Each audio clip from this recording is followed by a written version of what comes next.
Hello, welcome to the Standards Advising Training Large and House Chapters webinar. My name is Mallory Glazier, and I will be your technical producer and moderator this evening. The webinar will be presented to you by Jenna, Emily, Andrea, and myself. And our goal is to help you guys learn a little bit more about the Standards Committee and your role as Standards Advisor. Before we start the presentation, let's take a moment to ensure that everyone is ready and familiar with the webinar control panel. On the right side of your screen, you will see the attendee control panel, and on the left is the webinar viewer window. This viewer window will display the presenter's screen when the webinar begins. The control panel can be minimized or expanded by clicking on the horizontal double arrow button in the left corner.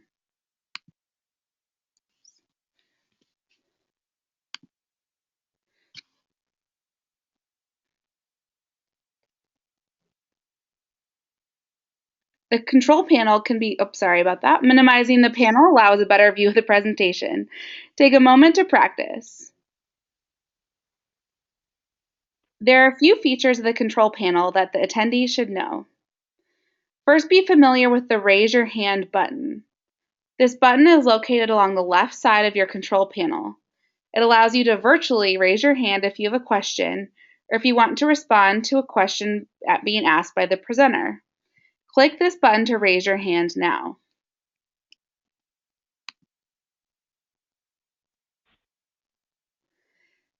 Clicking again will lower your hand.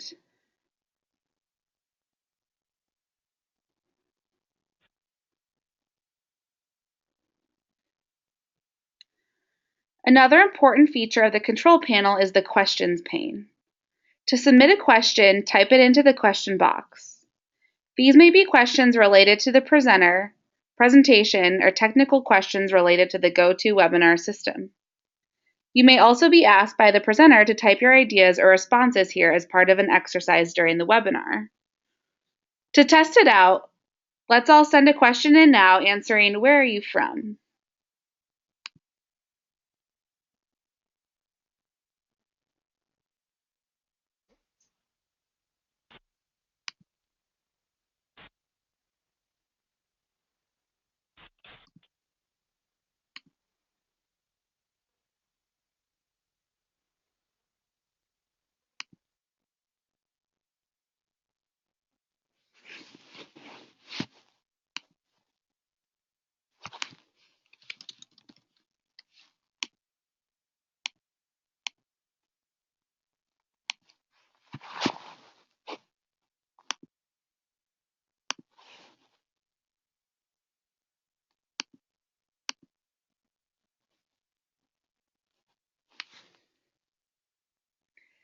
Be sure to stay attentive and to interact as much as possible during the webinar. The quality of your experience depends on your attention and participation. Try to avoid any other distractions like responding to email or working on other tasks. If you need to step away for a moment, do not close the GoToWebinar window, as you'll be required to log on again if you wish to rejoin.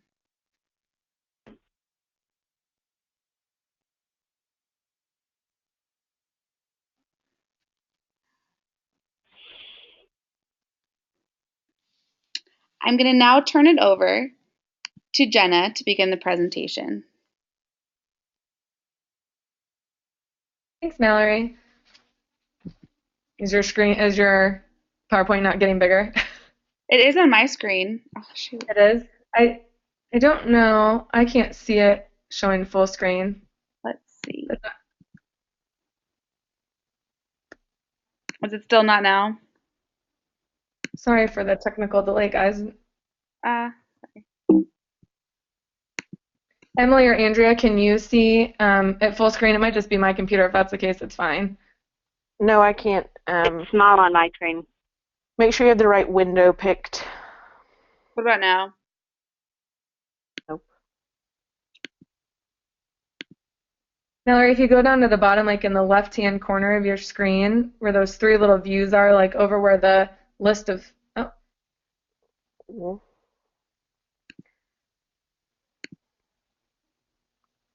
it fixed now? Oh, now you don't see anything.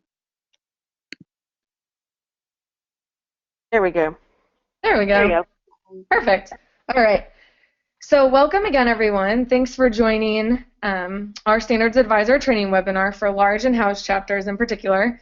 And like Mallory said, my name's Jenna Wiesner, and I am one of Colette's two assistants. Colette is our Director of Standards.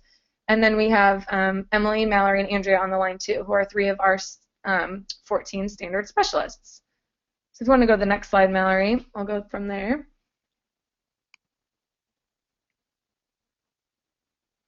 If you ever need to get in touch with Colette, our Director of Standards, she can be reached at the email address on the screen. And then, like I mentioned, I am one of Colette's assistants. Basically, from the Midwest over to California is the area that I have. And Katie Meehan is our other assistant, and she has basically from the Midwest over to the East Coast. And if you ever need anything from us, or if you're in our part of the country, feel free to email myself or Katie at the KKG Assistant email address. In addition to us, hopefully you've already received an introduction email from your standard specialist for your area. But on the webinar tonight, we have Mallory, Emily, and Andrea.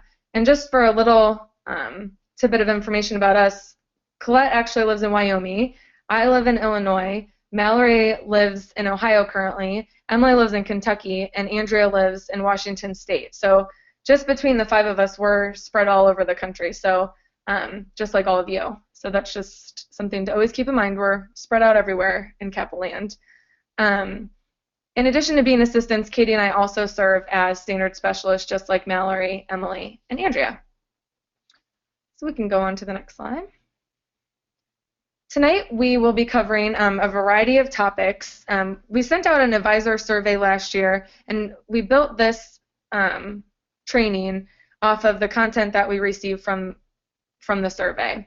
So we're going to try and go through the content as fast as we can. Feel free to ask questions in the question pane throughout the webinar. I'll keep an eye on it.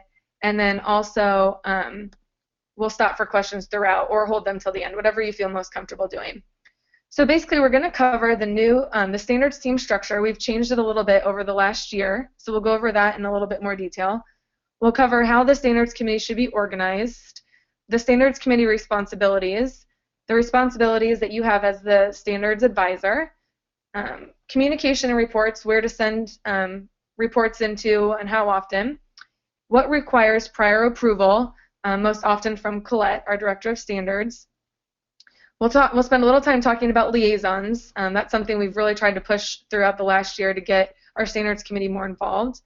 I'll touch on some hot topics and standards, and we'll, of course, take some questions at the end. I will turn it back over to Mallory, I think, correct? Yes. So as Jenna just mentioned, the standards team has a little bit new structure this year.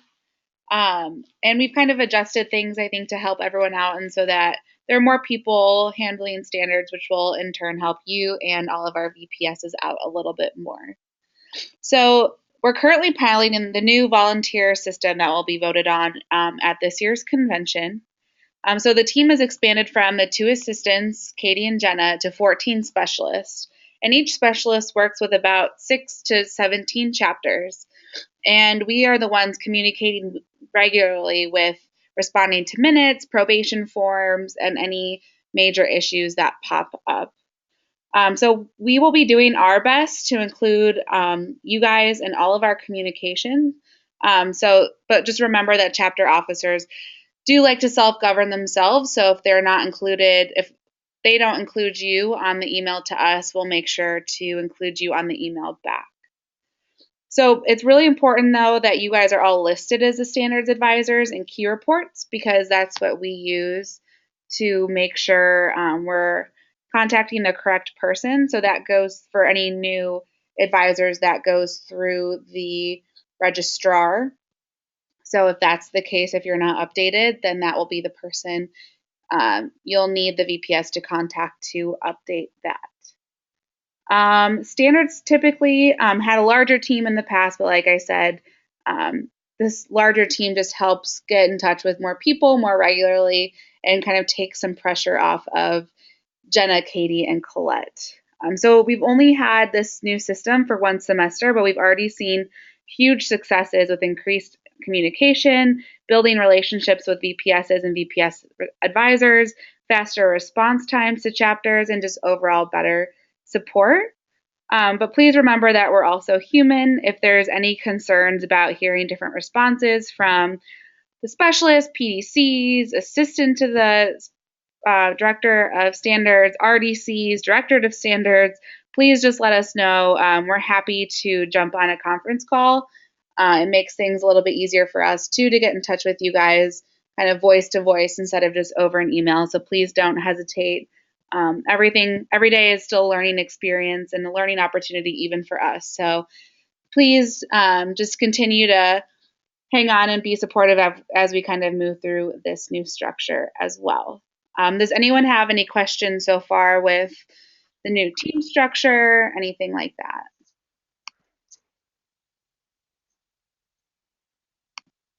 Doesn't look like we have any in the question pane at the moment, so we can keep going. All right. Well, I am Emily, and I am the standards specialist for MU district, and I'm going to talk a little bit about the committee organization. So some of you are returning standards advisors, and so you're more familiar with this, but it's really important to continue to hit on the basics too. So your committee of standards always includes the people on the screen. First is the Vice President of Standards, who chairs the committee. The chapter president and new member chairman are the two other chapter council officers that sit on standards because of their office. And then you have a member at large elected by the chapter, and you as the advisor. Then it's important that the chapter elect representative from each academic class. That's not pledge class, that's academic class. And all of these people will serve for a full term. So we recommend it's best practice to elect those academic class reps at the same time that you have officer elections. I know lots of the chapters that I work with do it either the same night as elections or the same time as installation for chapter officers, just to make sure that everybody's sort of on the same page. It's important that everybody serves for the year. You shouldn't be re-electing representatives mid-semester unless or by semester unless there's an issue and a member is studying abroad or has to go on associate status or something like that. If you have a time when the committee needs to have a smaller meeting, if you have a particularly sensitive issue or something like that, the committee, it should never be a one-on-one meeting. It should always be president, vice president of standards, and advisor. We really don't recommend that. There are occasions that you might need to use that, but you should never have just a one-on-one meeting between a chapter member and the VPS or the president or the advisor when it comes to standards-related issues. And that's for a lot of different reasons, but primarily because we need everybody to be on the same page about what's happening. If you have a time when you can't pull together your full committee but need to have a meeting, you can use representatives who've been elected to serve on the Academic Excellence Committee to sit in on a standards meeting, because those women have also been elected to a committee to represent their academic class in a position that requires confidentiality. And so if there's a time that you need a substitute, the Academic Excellence Committee is where you should pull from first. And if you ever have questions about committee structure, things like that, or you need a deviation from this for some reason, you need to have permission from your province director of chapters and your regional director of chapters. So now Andrea is going to talk a little bit about committee responsibilities. Okay, so I'm Andrea, and I work with IOTA or EOTA, depending on how you pronounce it, which is on the northwest corner of this country. So for the committee responsibilities, we like the committees to meet once a week, and we would like it to be hopefully at a consistent time every week. So you're always meeting Sunday night, you're always meeting Monday night, you're always meeting Tuesday night. Sometimes that's consistent and that it works with everybody's work and class schedule. So it doesn't necessarily need to be the same time as it was the previous academic year or calendar year, but that it works for the committee members. And then a lot of these responsibilities will be covered when we do our Vice President of Standards training on February 8th, but we just need to go over these with advisors so you guys are on the same page. And you should be meeting weekly even if there are no member conferences, because you can discuss programming, you can discuss sisterhoods, you can discuss how to recognize members who have done something well or positive for the chapter, because it's always important to do happy things, not just punitive things. And then a VPS needs to communicate with all the people listed, which is the standards advisor, standards specialist, PDC, assistant to the director of standards, and the director of standards, if it's for really large issues. So if we're concerned about hazing, or if there's some gigantic brouhaha that's brewing in your house, then that communication should be spread out to a couple different tiers of command rather than just your standard specialist. But if it's a small situation, then that's fine. And then we need you not only to be meeting regularly, but you also have to submit minutes so that we know that you're actually meeting. That's how we know that we can hold you accountable for being a self-governing organization. So we're requesting that you submit your minutes within 48 hours, which is new this term, this calendar year, to do it within 48 hours. And that allows us as specialists to then respond to it in a timely manner. That if you wait a week to submit it, or 2 weeks or 3 weeks, then we can't nip issues in the buds that are, if it's a term of probation isn't correct, or if we don't think a term of probation is strong enough, then we can't fix mistakes or guide you in the right direction if we're not getting them in a timely manner. So that's basically with that. Then on the next slide with responsibilities, we want to make sure that our members are maintaining confidentiality. And so I know some of my chapters sign confidentiality agreements as members of the Standards Committee. And it's just because we're dealing with obviously delicate issues, we want to make sure that members feel safe communicating with the Standards Committee and not having their dirty laundry spread everywhere. And then it's really important too that spirit morale is dealt with, so that if people aren't feeling loved or feeling the CAPA love, that the Standards Committee works on planning happy events or sisterhood events to make sure that the spirit and just everybody is in love with being a CAPA. And I know that that's hard, especially if you're working with a chapter that has lots of kids making poor choices. Then you also, as a Standards Committee, you deal with the new member conferences. You want to make sure that you're checking in with your new members, because joining a Greek letter organization can be sometimes overwhelming for new members. You also deal with loss of membership, and there's certain procedures and processes that you deal with when you're either someone is resigning or you are requesting resignation, which we'll deal with later. And then you want to maintain the emergency information cards, which is now online versus when a lot of us were in the chapter, it was all paper and pencil. So that's something that's easy to update. And then the VPS, which is it's important for her to know that she's the chairman of the fireside ceremony. So when initiation rolls around, that's one of her responsibilities. And then obviously if the president is unable to assume to do her job or responsibilities, then the VPS steps up to fill her spot. And now advisor responsibility. Mallory will talk about that. Yes. So even though we've gone through the committee, kind of what is your responsibility as an advisor? So it's really important that you're present for any member conference that may result in disciplinary action. So we completely understand that you guys are all volunteers and busy, and you may not physically be able to be there at the time, but it's really important that you can be there virtually through Skype, conference call, if you can't be physically present. And your input's really important to add a different perspective from the committee. You're not in the chapter, you're not living in that, and so it's sometimes easy to get things carried away or take things personally. So your perspective is always very helpful, especially for us as specialists, to kind of give just a different insight to the chapter women. Members also find it really comforting that another person is in the meeting instead of just her peers, especially if it's a more sensitive topic. So this semester, we are moving to have advisors physically sign all probation forms. In the past, some advisors were just virtually signing by typing their name, and that just ended up causing a little bit more problems. So we're asking you all to physically sign the probation forms. So it is a pretty easy process. You can have the member, the VPS, send the probation form to you if you can't be there in person.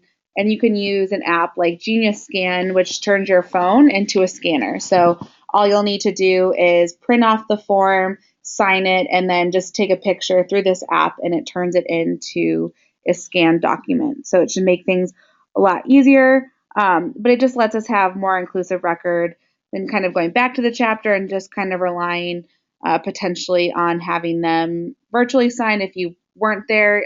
We just don't want any confusion to take place. It's also, like I said, really important to give input to when the committee is determining action. Sometimes, like I said, members can get wrapped up in what's going on. So it's really pretty easy to just give a different set of input, especially when it comes to more stressed out situations. It's also really important that you're included as much as possible in the email sent from the VPS. Like I mentioned before, sometimes they may forget to add you, but from our end, we will make sure to CC you back on any responses. It would also be great if you could kind of keep us in the loop too when things are going on. You guys have a more ground level perspective than we do sometimes. So if there's something going on that you're concerned about or you have questions, definitely feel free to reach out to us as well. We're here to help you guys just as much as we're here to help the VPSs. So now back to Emily. Does anyone? We have a few questions, so we can answer them if you guys want before we move on. Yeah. So I wrote back to the people who asked. This was a good question that I will read out loud. Someone asked why the new member chair needs to sit on the committee for the whole year. So, for example, say recruitment doesn't occur until January, you don't have a fall recruitment at your chapter. Hopefully, the standards committee is being elected at the time of officer elections. So then once the officers are elected for that next school year, the standards committee would also be elected, and they would sit on the committee for that entire school year as well, or that entire election year as well, from January to about November. So it's best, even if you don't have new members, that new member planning is going on throughout the whole year and that we keep just new members in mind. It's also good for the new member chair to have experience, so the longer she sits on the committee, the better. So that was a good question. And then someone else asked too if electronic signatures where you actually sign on the phone itself are no longer okay. And I wasn't familiar with that, but I got some more clarification where you actually sign with your finger on the phone. I've actually, to be honest, completely honest with you, I've never seen that before on my side. So that's a great question, and I'm going to double check on that answer with Colette, and then I will make sure that our group of advisors knows the answer to that. So great questions. Awesome. We're going to move now, if no one else has any questions, back to Emily to talk more about communication and reports. Yeah, so communication and the report structure for standards is a huge part of the responsibility of the VPS and the advisor to help her be successful in communicating effectively with the committee, with the chapter members, with you, and all the way up the chain. So one of the big pieces that we want to help our chapters really get in the habit of doing is using that subject line on their emails. So chapter name, so Zeta Gamma, date of the meeting, and then what the email is about. So minutes, or question about probation term, or requested resignation question. That is really helpful for us. Like we mentioned earlier, some of us have 6 chapters that we look after, some have up to 17 chapters, and so that's a lot of emails, and we want to make sure that we keep up with everything, and that's just as a standard specialist. So as we go up higher and higher in the chain, there's more and more and more chapters that our assistants to the director of standards and our director of standards and regional directors have. So using that email subject line, while it might seem trivial, really helps us stay organized and helps us expedite the way that we can keep up with the issues that are going on in your chapter and reply quickly. So that's really helpful. Also, when the VPS sends in the minutes each week, she needs to include in that email also all the signed probation forms and warning of probation forms in the same email. When those get submitted all together, it means that they get uploaded to our Kappa Cloud where we have access to them and they're safely stored. at the same time so that we can review all that information at once. So that's another big piece of sort of nuts and bolts that we really want you to help us help the women accomplish easily. Next piece to remind is if you've got a question that you really need answered quickly, the best place to look first is in our fraternity documents, the bylaws, the standing rules, and the policies. One thing that I will tell you is there is a merged index that will be your BFF. Download that merged index because you can look things up by topic and know exactly where they are in the bylaws. So if you need, and I do this all the time, every time I'm going through CAPA emails, I'm pulling out that merged index because I don't know it by heart and don't need to know it by heart because I know where that. And then next is go up that chain of command. So for the Vice President of Standards, their first contact is you as advisor. You and the VPS then come to me or your standards specialist, the PDC, the RDC, the assistant to the directors of standards, and then the director of standards. So follow that chain of command so that we can help answer those questions, and if we need to float it up, we can do that as well. Okay, so then the next slide is sort of who gets reports when. One of the things that is the cheat sheet here is every form that you turn in on the top right corner tells you, I think it's the top right corner, who it needs to go to and when. So if you're ever confused, just pull out the form and it will tell you right there who needs to turn it in and when they need to turn it in. So the big things are minutes and probation forms and warnings of probation forms. Those go weekly to 4 people: you, the province director of chapters, the regional director of chapters, and the standards report at kkg.org email. That should be a blank email, though. It should only include the minutes and the probation forms. You do not need to copy your standards specialist on that email. That standards report email is read by staff at headquarters who upload it for us to look at and access it that way so that everything stays organized. And remember, again, it's really important that all that documentation from each meeting come together in the same email within 48 hours of the meeting. If you have questions about something that happened in a meeting, send that in a separate email to your standards specialist from the minutes.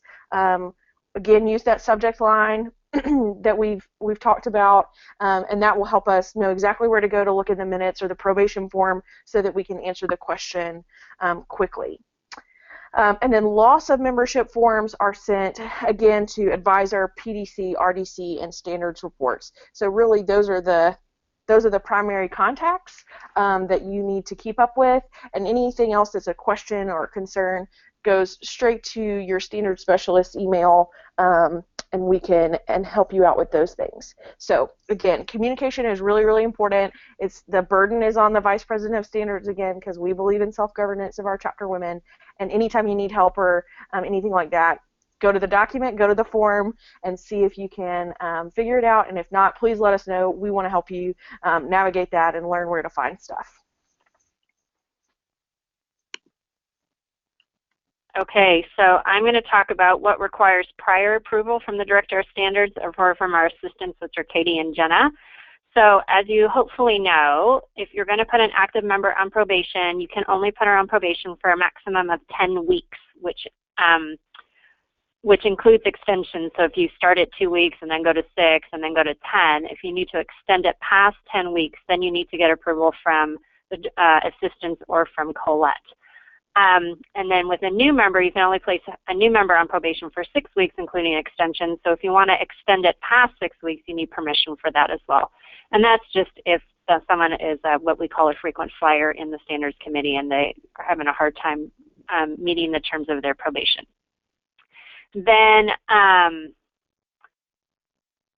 you have to reach out before so that you can get your approval. And for the most part, it's always requested because we kind of go through and you talk us through the situation. Then you also need to get prior approval from the Director of Standards or from the assistants if there's a requested resignation and or a dismissal. And it has to be approved before you can mention it to her as a course of action. So when you're requesting a resignation or there's someone who has a broken pledge, or you're looking to dismiss a member. This is usually in really extreme cases where they just don't get it. They don't get what's going on, and putting them on probation just isn't working.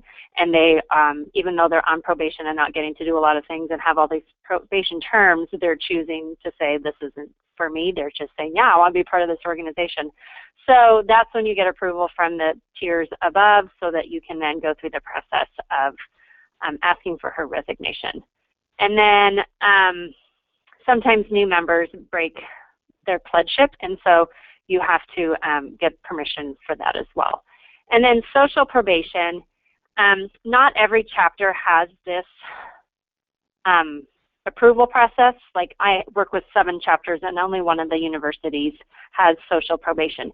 And so social probation needs to be approved. You need to have a plan. And if you have social probation approval, that means that as a term of probation, you can say you are not allowed to go to the next social. You are not allowed to go to our formal. But if you don't have social probation, then that means that you can't withhold social events from somebody because you've paid for them. So it's only extenuating circumstances that would use that, and again, they have to have approval. So the approval is now granted every academic year, and the chapter has to reapply every year, and the chapter has to vote on it in addition to reapplying for it. And then after they've received approval from the Director of Standards or from the assistants, they have to educate the chapter, and they have to hold a chapter vote to place it, to put it into effect. And it's only allowed for approved behavior. So you can't, if they miss a philanthropy, you can't say, oh, I'm sorry, you're not allowed to go to the next social event. It's kind of for extreme cases. Or if it's for someone who went to a social and their behavior was inappropriate, such as extreme intoxication, you can say you're not allowed to go to the next social. So are there any questions about that before we move on to the next slide? I don't see any questions in the question pane right now, so we can keep going. Awesome. So one of the biggest issues I've run into so far is liaisons. A lot of VPSs are a little unsure about how exactly to use this really great resource. So as you probably have all experienced, maybe so far yet into this semester, it's really important to make sure that the VPS is delegating what they're doing. They're taking on a lot with their role. So it's really important to encourage them to use these liaisons. We'll be encouraging them as well if they're not currently using them. So the goal is to have committee members reach out to different chapter council officers and bring information back to the committee. So there should be liaisons to the Academic Excellence Committee, the Education Chairman, Event Risk Management Chairman, the Finance Committee, the House Chairman, and the Recording Secretary.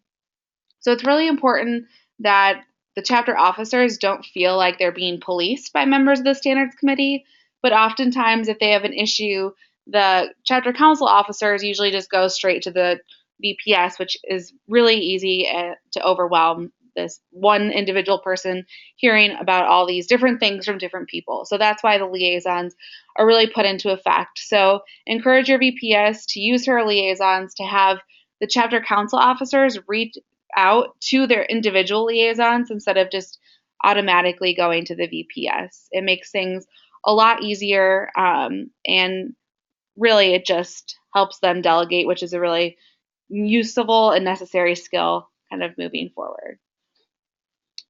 Back to Emily to talk about kind of our current resources. Yeah, so we want you as advisors to have all the resources available to you, and your committees to have all the resources. So we want to go over some of those right now. So first is the fraternity bylaws, but really all those fraternity documents that we mentioned earlier, bylaws, standing rules, and policies. The preamble to our bylaws is helpful because it can be used in all situations, because it really says this is what this organization is about. And so if you have a member in standards who isn't meeting expectations, to say, you agreed to follow this and this is what we're about, so this is what you need to be about. Again, it's high level but helpful. Next is the member commitment statement.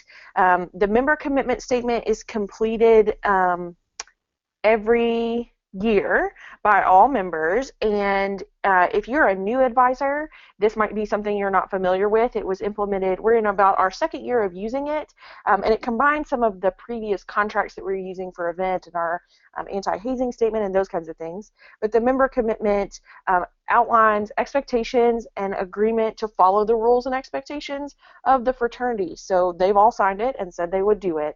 So that's a great resource when you're struggling with a member of the chapter in standards. Next is the suggested guidelines for specific situations. This is a list of ideas of probation terms for 16 different kinds of situations, plus spirit and morale. We are always updating this document, so if your committee has some great stuff that you do as probation terms, please send them our way so that we can add them to our list so that other chapters can benefit.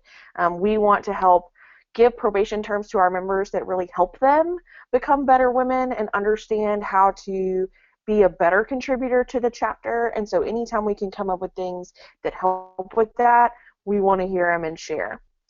Next is the Working Together webinar series. These are 20-minute long, some of them are even shorter than that. I think one's like 8 minutes.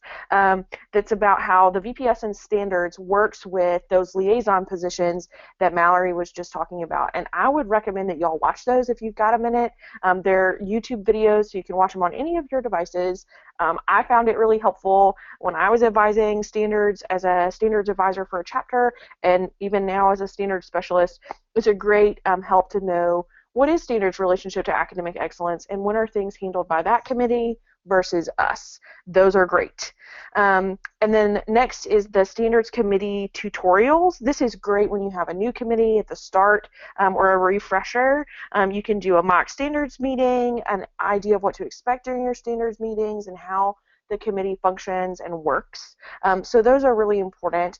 But the other piece that's not on here is your human resources. You have a lot of support in the form of people to help you be successful, which includes us as your standards specialists, the standards communication chain, the assistants to the director of standards, your PDC, your RDC, all of those acronyms and all of those folks want to help you figure stuff out. So if you've gone through all of this, you've looked at the bylaws, you don't know what to do next, or you're really struggling with a particular situation, let us know. Give us a call because we really want to help you figure out how to really deal with that problem or issue or celebrate something really great.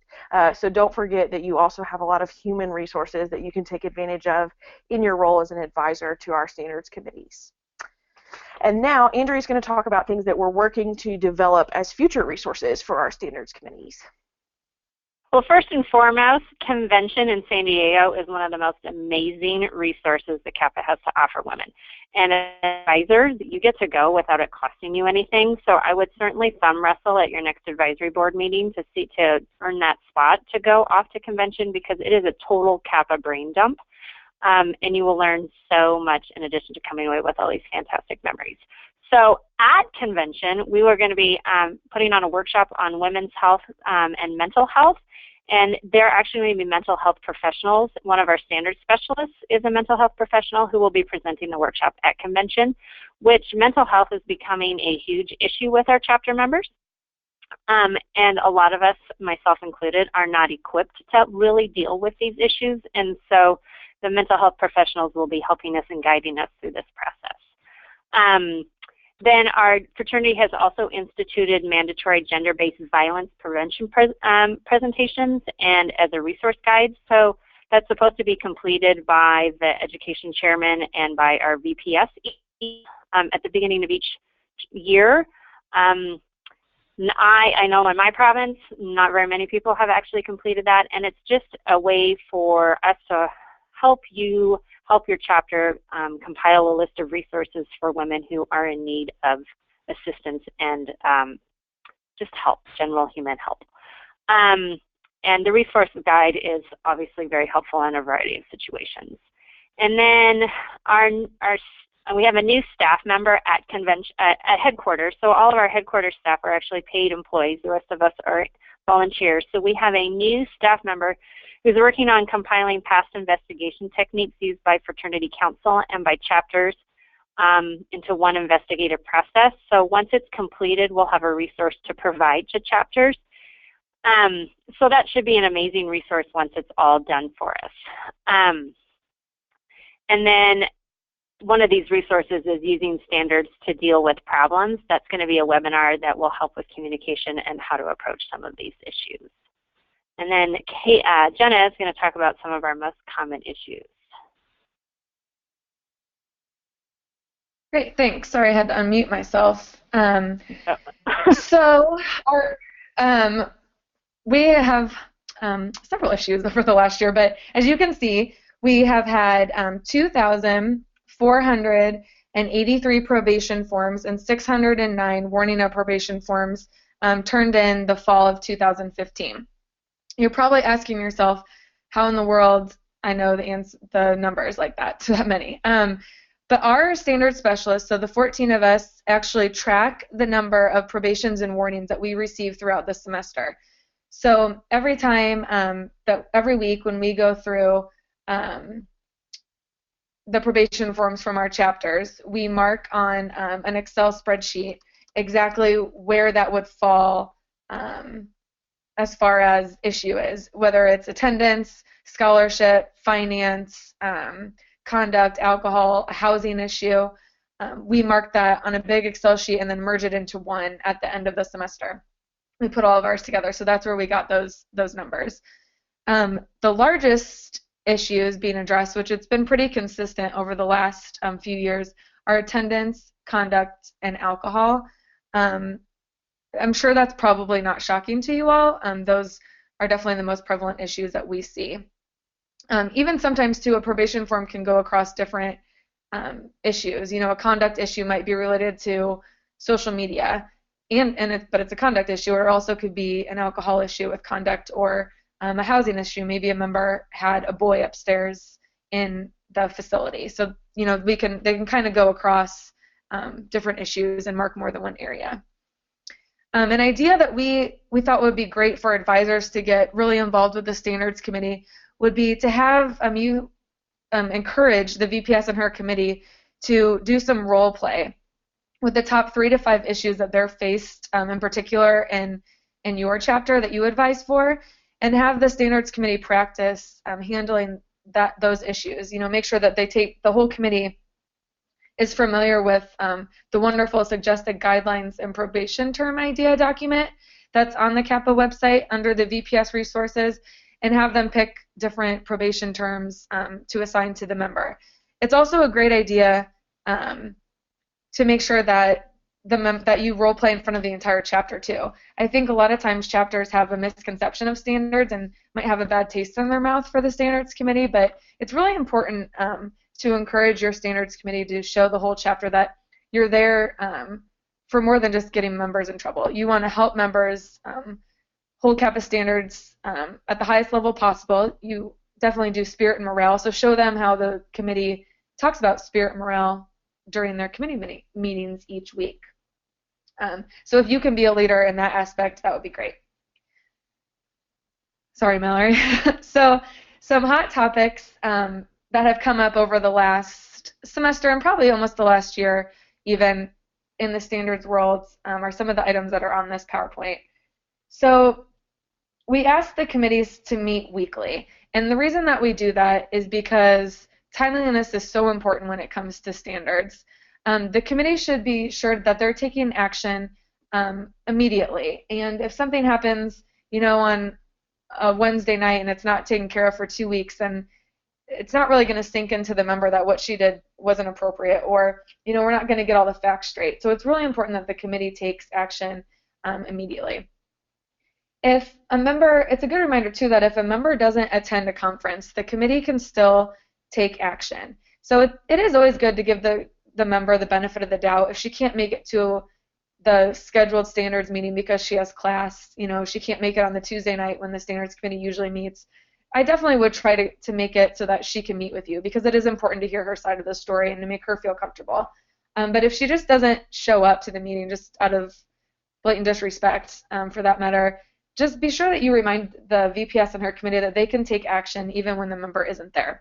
There's just a little box on the probation form that needs to be marked, letting us know that the member was not there. We just definitely don't want the member to dictate what the committee does, what action that they take on that member. Another good reminder about probation is that it starts the day of the meeting. So if the member is called in on January 28th, that probation starts on January 28th. It doesn't start on February 1st.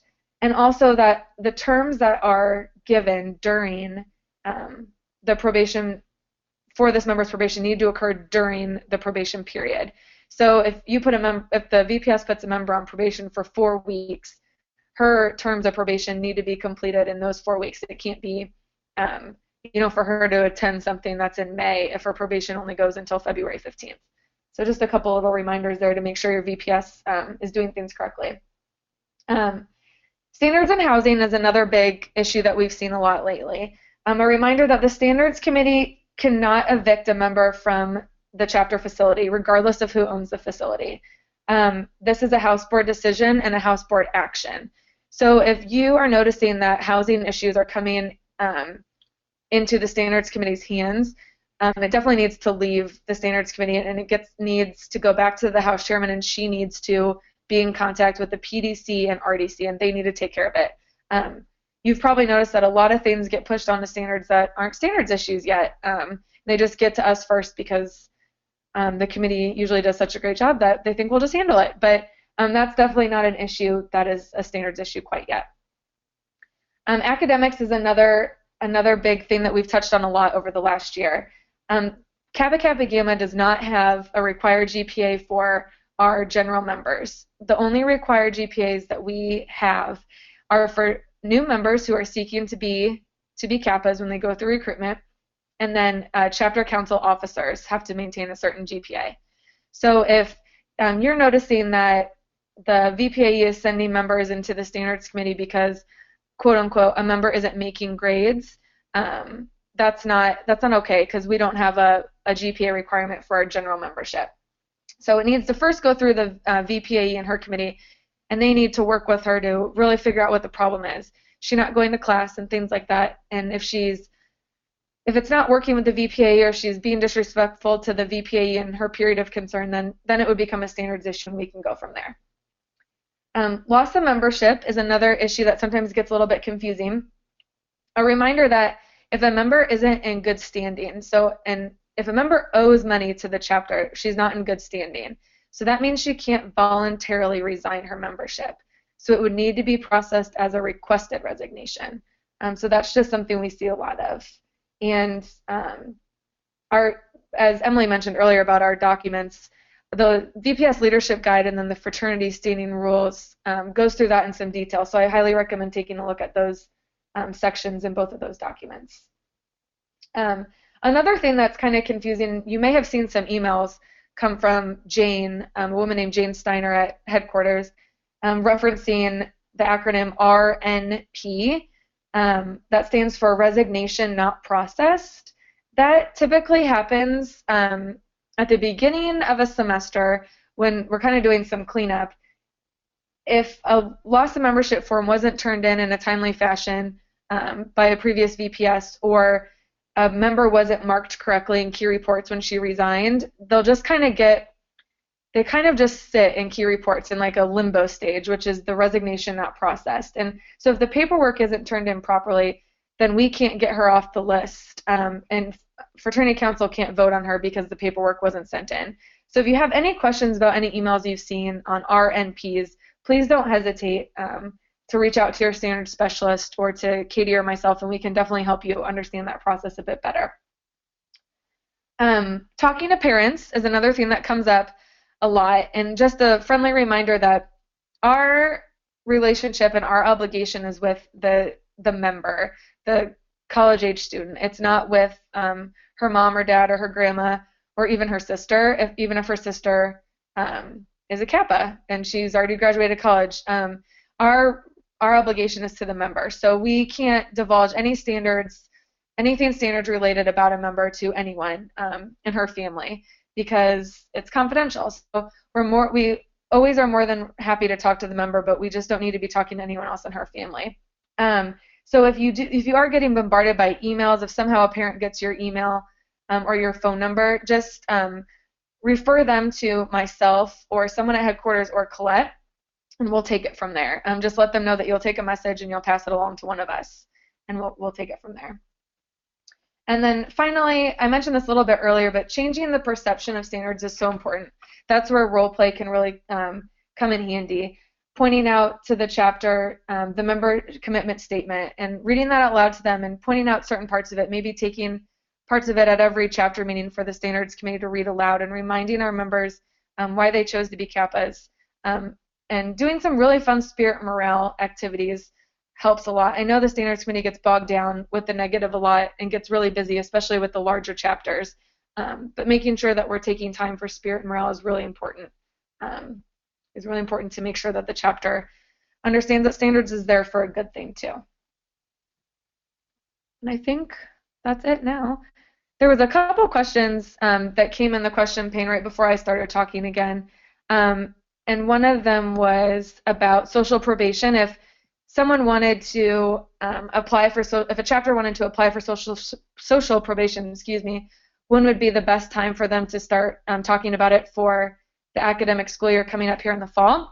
And my answer was I'd encourage the VPS to reach out definitely by March to their standard specialist and their assistant to the director of standards, whether that be Katie or myself. We just have one email, but if you know which one it is, you can call us by name. If not, we'll figure it out. And just reach out and let us know that let the VPS know that she's interested and she'd like to start working on a plan, and we'll have a call with her and probably you as the advisor too, and just explain the process. And it usually takes about a month by the time a plan's written by the committee and we review it, and then it's voted on by the chapter. So the sooner the better if you think the VPS and her committee would like to get it ready to go by this coming fall semester. And then thank you for the person who's excited about the mental health workshop. We agree that it will be great. So thank you for that. If you have any other questions, please don't hesitate to type it into the question pane. We'll give it a few more minutes. And in the meantime, I'll just thank you all again so much for joining this webinar. We are so glad that you took the time to listen to us and spend your time with us. Don't forget that the VPS officer training webinar is occurring on February 8th. And some of the slides will overlap a little bit from the webinar that we just gave to you now, but there's a lot of additional information in regards to how to fill out a minutes template and how to fill out a probation form. Katie, Colette, and I will go over in nauseating detail exactly how to do that. So it's really important for the VPS to join that webinar, and if you have time to tune in, we'd strongly encourage it as well. In fact, we'd strongly encourage the entire committee, if everyone can watch it together on their computer, it never hurts for the whole group to know what's going on. That webinar will also be recorded, as well. This webinar is being recorded, so in about 2 weeks after a webinar goes live, you'll be able to access it on the website for future references. And let's see, someone just asked a great question. How would you recommend the liaisons reach out to their council counterparts? Just a weekly check-in. Great question. Do any of my standard specialists want to take that one? I would say whatever way is easiest. So I was a leadership consultant a few years ago, so I saw a lot of different chapters also do a lot of different things. So whether it's an email check-in or they take some time, some point during the week to check in, whatever works between the two people to make sure it's the most effective relationship, I think is the best. I personally wouldn't recommend one way or the other. I just think it's whatever is the best time and best way for the two to connect. But weekly I think weekly is important just so that they can have something to deliver to the standards committee at the standards meeting. I agree, especially for the attendance liaison. I think it's really important for the recording secretary and the attendance liaison to communicate so that the standards committee can be on top of any attendance issues. Finance, the treasurer might be a bit different depending on when the dues go out to the membership. It depends on how that works, but if someone isn't behind on dues, that may not be as much of a weekly update as the rest, but I would definitely encourage them to have the report as much as often as possible, just so that they get used to it and that they're used to communicating with one another. One of the things that I was going to share is I've seen a couple of my chapters, especially with the attendance liaison, because that is one that like weekly needs to be paid attention to, because you don't want it to sort of get away from you, where all of a sudden, instead of just 1 over her maximum unexcused, she's like 6 because you've had so many events. Is if they're keeping attendance on a Google Doc, or in a, like, if they have a shared folder where that information lives, that the liaison has access, or checks in with the recording secretary at chapter meeting every week to say, like, let's sit down and look at this together, so that not only does she know what's going on, but when you have that meeting with a member, she knows the exact dates of, like, these are the things that you didn't send in excuses for. That has been one thing that I had a chapter doing and suggested to another chapter, and really, really helped them with those attendance issues, since that is such a common one in standards.